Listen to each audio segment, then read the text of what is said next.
Oh hey, welcome to another edition of Socrates Go Summer. My name is Socrates. I'm still going places. For now.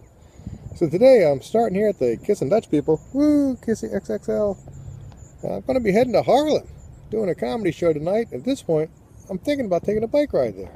It's only about 25 kilometers or so, only 18 from here. It's a beautiful late September day. Global warming. Woohoo! Netherlands, we appreciate it. It's not good for the planet, but we've had incredible weather here. Like I said, it's like the 30th of September. Hot enough to be sweaty and messing up my hair and the hat. Yeah. So let's head to Haarlem. As the ferry heads across the water. The eye. We're not going to be following the eye. We're going to be following the Haarlem something. That way. Let's go. So it came from down there where those windmills are in the distance.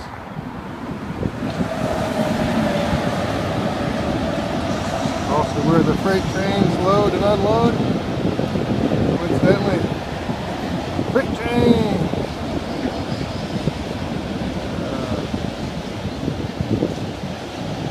Empty freight train from the look of it. But we're right across from Sloterdijk. Amsterdam Sloterdijk. Bunch of rails intersect here. Even a little freight train going by. Headed down that way to go that way. And that brings us down to the major Haarlemmerweg. A long road that goes to Haarlem if you want to go weg naar Haarlem. All these signs. I'm going to take the path on this side of the road. A little quieter than the path on that side of the road. Haarlem! You can see it's so much quieter over here. The one next to the road is going to be really loud.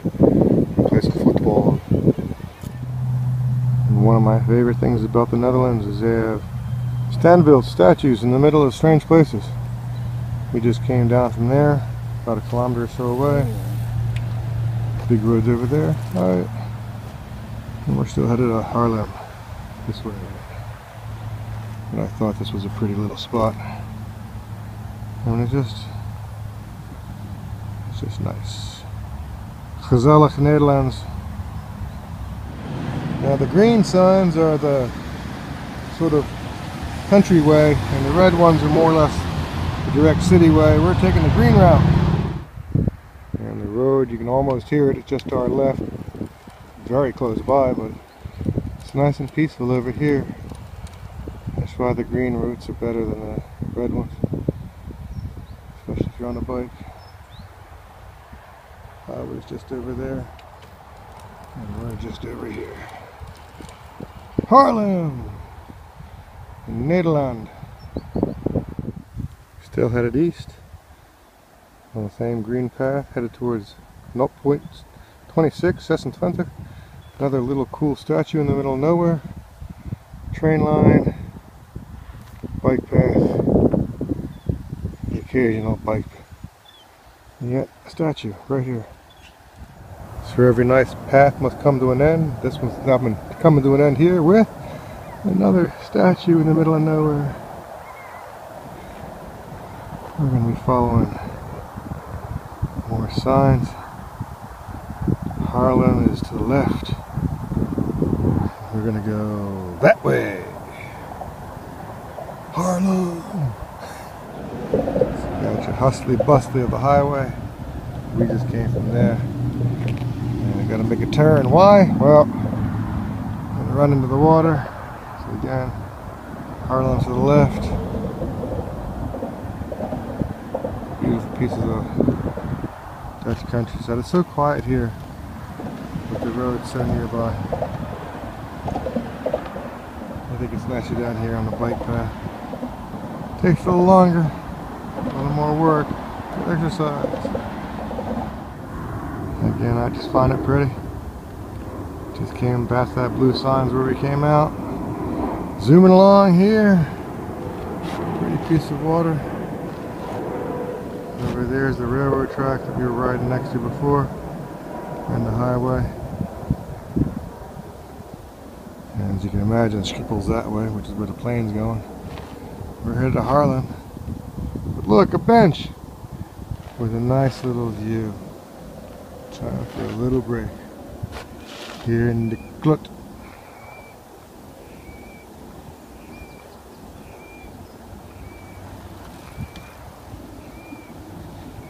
They preserve these natural places everywhere here, giving nature a chance to exist. That's the Dutch. And just like that, we're in Halfweg, which is halfway between Haarlem and Amsterdam. It's Halfweg. So we're going to go over the nice little bridge. Keep on riding, keep on riding, keep on riding. You talk about being here. I am right here in the Netherlands. Crossroads, bike paths, actual cars, and it's on the fietsroute.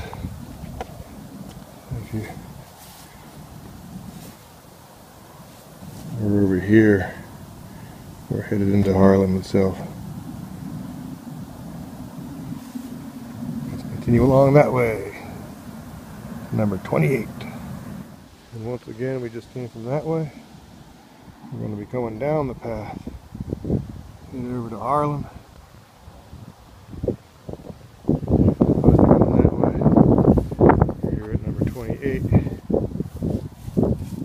So we're over here. Headed that way. I think I might do the big round greeny thing because we're headed over here. But the green line is just slightly nicer than with cars, etc. You can see it's a beautiful day in the neighborhood. It's a beautiful day in the neighborhood. Won't you be my Nederland? Planes coming into land.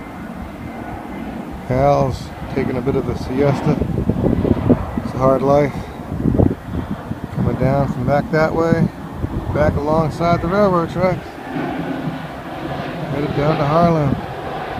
There's a car squeezing on this train too. Yeah, I saw I was German. But we still love you. Because we have to. Cows, Netherlands. More cars coming. So while we paralleled those train tracks for a while, just came to a big piece of water with a pretty long bridge. I believe this is called the Fort by the Limburg. So these old World War I or II or pre that ancient forts that they had quite a few of here.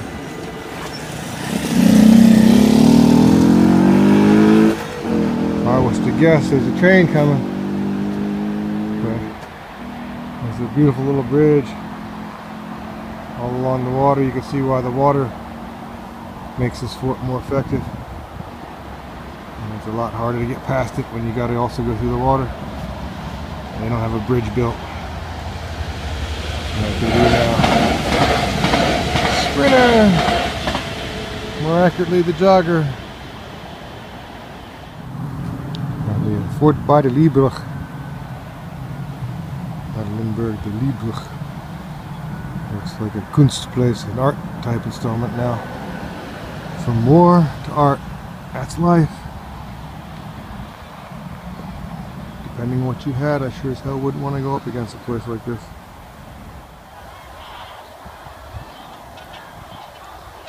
Swans are flying south, I suppose. This is the back side of the fort. Big earthen wall to protect you from the water side, which is over those hedges. Just a one defendable entrance. It's crazy the idea of these places being fought over. As we're getting closer to Haarlem, some idyllic Dutch scene. Always with such beautiful water. Water is so pretty in its way. It's one of the things that's so beautiful about the Netherlands. This huge piece of wild wetland for the animals to live a little bit. You see Haarlem is over there and there. Lovely place.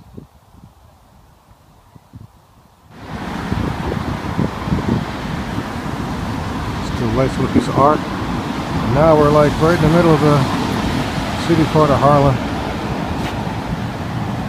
It really is nice as the countryside. But if you look in the right direction, it looks like the countryside. And you have the old city gates with the moat, which is pretty much just next to trash cans now on a crazy road. Cars making everything so much more peaceful. Haarlem city gates. And here we are. Hello, I'm Locals venue tonight. Be there in just a second. Here in Haarlem. Beautiful canals in the old city. Quarter of the sign, Amsterdam's a mere 13 kilometers away.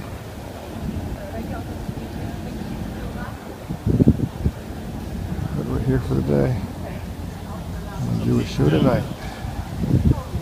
So check out that show, shall we? Most places call their big church the Grote Kerk. But I got to tell you, in Haarlem, that is one of Grote Kerk. Just down the road from where we're headed to. So here we are in Haarlem. Water and city. Living in the middle.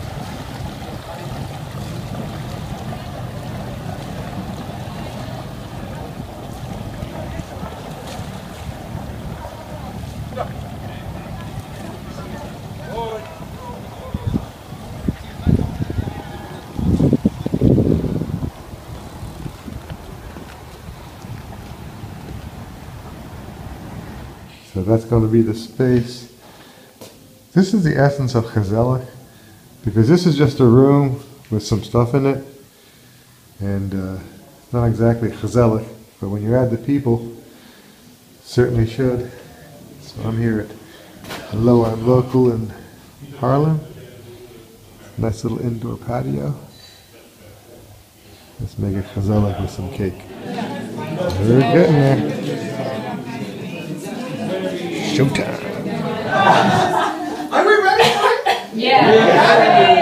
Give it up. Big applause. Come on.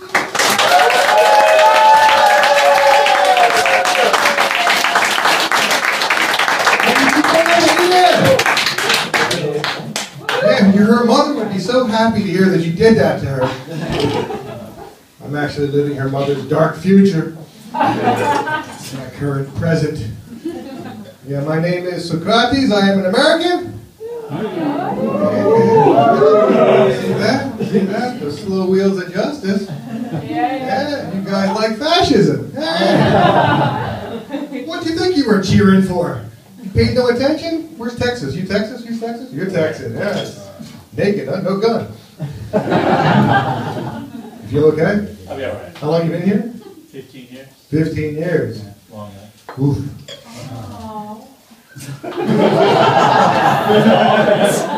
I'm wondering myself, is that like, it could be for the Netherlands, I'm not really sure. I've been here 14 years. It was for you. It was definitely for you. Yeah, I'm sorry for that. I'm getting my citizenship. Mazel tov. Appreciate that. That silence is because most of them are Dutch. And usually what they'll do is it's a long silence and they're like, okay, woo, yay. You gotta be positive for it, yay. Old and broken, yay, that's what the country needs. Unless there's a lot of expats, then there's a lot of big cheering, you know. Especially if it's Russian expats, because they sympathize with me completely. In many ways more than they really should, but nonetheless. Yeah, I've been living here, like I said, 14 years. I'm a Greek, basically my dad's Greek, and I'm raised in America. And I've been finding that life is very arc-like. I don't know if you know about this or not. Is everybody young in this room? Yeah. See, that's the fun part of the arc. That's the going up and getting better every day part of the arc. That's the good part. I remember that part of the arc. All us old people remember it. Then there's that flat plateauing part, which is kind of good. You know, everything works out all right. And that was just a little while ago.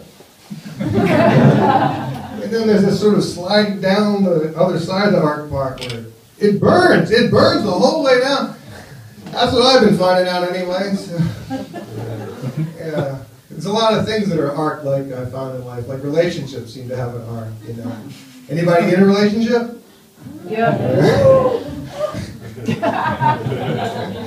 That lack of enthusiasm is, that's mid-arc right there. Because you know what? People in the beginning of the arc, they're not here. They're home right now. They're going, they bought tickets, but they're still having sex home right now. Juicy part of the arc. Ooh, I remember it. Kind of. That's the problem with the downside. You start forgetting the good side at the beginning of the arc too, which kind of sucks.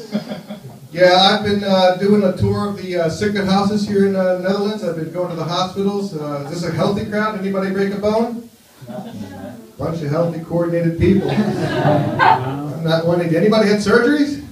Yeah, a couple surgeries? Couple? Yeah. I've had 6 broken bones, 7 surgeries, and last month I had my first stroke. Yeah. First Amendment. I mean, you know, I hope. Well, not hope. I mean, you know, I don't know. I'm open for the future. I don't know. You know, God opens one door and pushes you through it. You hit the ground and you wake up later. It's not. It's part of the arc. It's the downside of the screaming bloody part, you know. Yeah, it's weird because a while ago, basically this last year has been a thrilling experience of going to therapy in hospitals for me because a year ago, in March, I learned a Dutch word against my will. That word was aangereden. Yeah.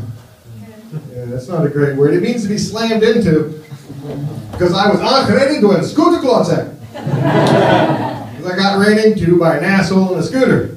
Yeah. Came around this blind corner and he was coming the other way and didn't see me. He was on the wrong side of the path. I tried to explain to him all the various things he was doing wrong. I didn't have any time, but I just said, ah! And then I went flying through the air like a bird. And I landed like an octopus. I sort of broke half of my arms. And I found out something interesting that day that if you ask for an ambulance in the Netherlands, they will say to you, are you going to pass out?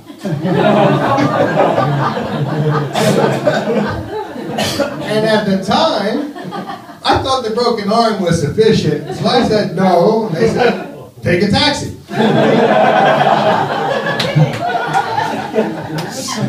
Something you do not need to embellish to make them better. So I said to the guy, I think I might pass out. We'll send an ambulance. Woo! Squeaky wheel gets the 112. That's the 911 for you, remember? Now, fast forward to a month ago, by the way, when I called up and said, I think I had a stroke, they were like, we'll send you an ambulance.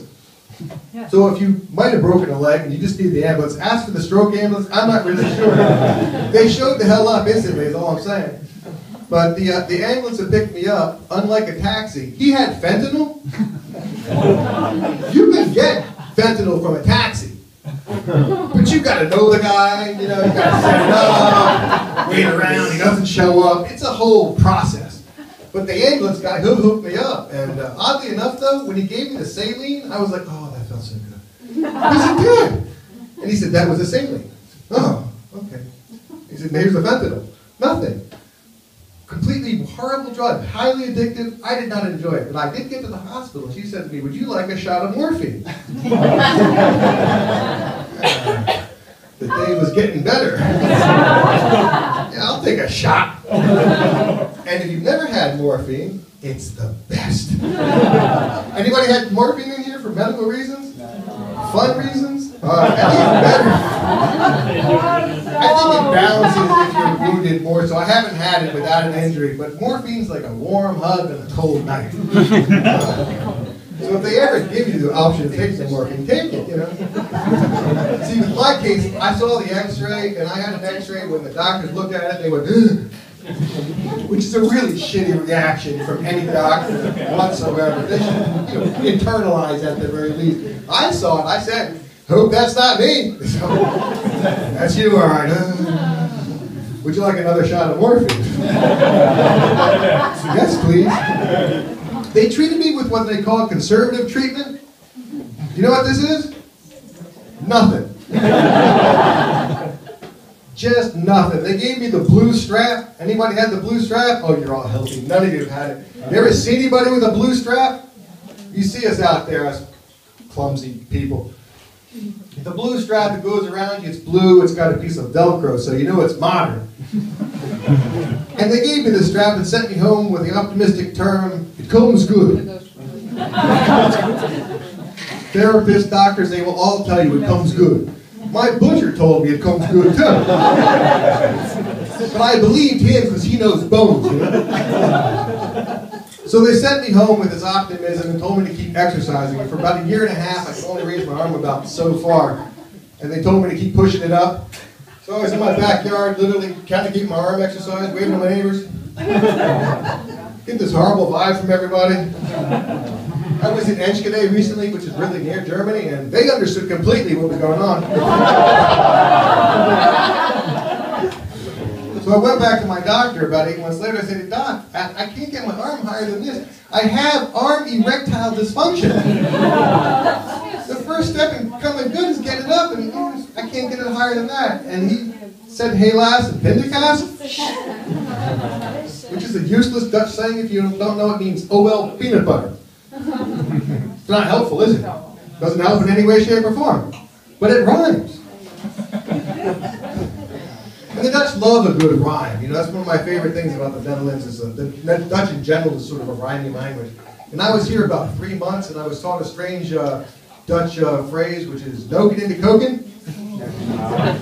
It's just a rhyming thing. It means, unfortunately, fucking in the kitchen.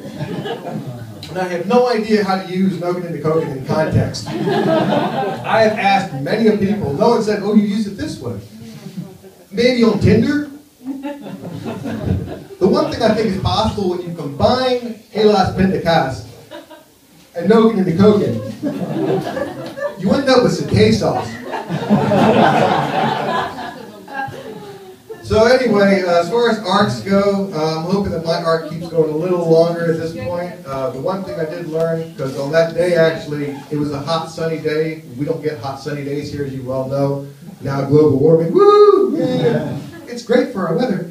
But it was a day that it was hot and nice out. I went outside and I had a little stroke because I was alone and I was happy.